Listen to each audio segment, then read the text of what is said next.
every night, Mr. Chadwick says. This seems unlikely.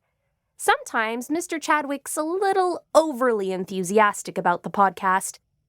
And there are only so many great things we can say about the new microphone, so we end up silently staring at him.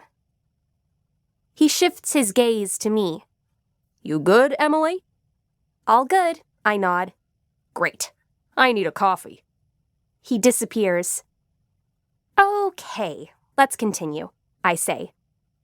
Let's, Simone echoes. I got such good feedback about our Principal for a Day story in September. We'll probably have a ton of new listeners this month, so our episode needs to sizzle. She flashes jazz hands before opening her notebook. One day, Simone's going to design sustainable fashion. She'll probably live in Paris. With her chic black bob and her makeup skills, she'll fit right in.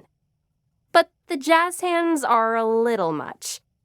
Besides, she's not the producer. I lean forward. Bina, that girl in 6th grade, swears she saw a rat in the cafeteria. A rat! That's entirely gross, Simone shudders. Daniela says something inaudible, as usual. Reza rubs his hands together. A little extra protein for the chili surprise. Cedar View Cafeteria's mystery meat. No longer a mystery? Mr. Chadwick says we can only promote our podcast within the school. But if we were allowed to boost it publicly, I could use that line as clickbait on You Happy. This past summer, I finally convinced my mom to let me get my own You Happy account so I can prepare for my future career as an online influencer. Mom's only rule is that I'm not allowed to include photos of myself, which is ridiculous. I'm trying, desperately, to change her mind. I'm also trying to attract new followers. I only have 30, and 3 of those are bots with handles like @Texan5589567. As soon as I have more real followers, I'm definitely going to block the bots. Reza's still talking about rats. Horribilific, Simone shudders. Okay, I'll follow up on that story. And what about profiles of some new students, I suggest? I think there's the guy who moved here from Spain and that curly-haired girl from Ohio. I shall produce profiles of perfection. She scribbles diligently in her notebook. Reza, what's on your roster? Practices start Monday. First game is next week.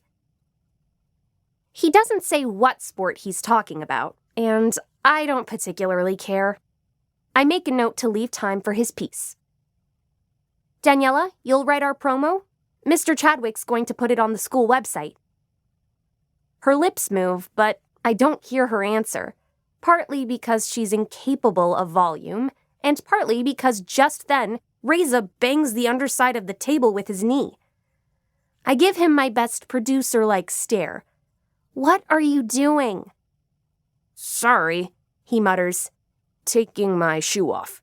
Slipped.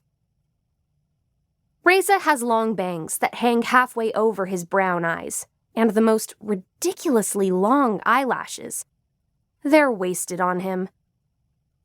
I don't even bother asking why he's taking his shoe off. I turn to Simone instead.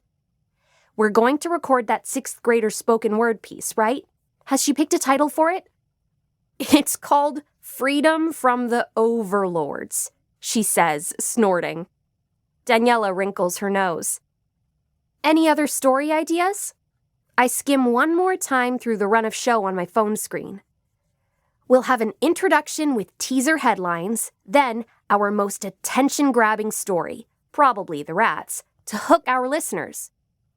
Less interesting stuff will go in the middle, then we'll outro with a plug for November's episode. We could use a bit more content. I think there's a climate march at the end of the month, Reza says. For some reason, he's partially under the table, but did he just suggest something useful? Great idea, I say, trying not to sound shocked.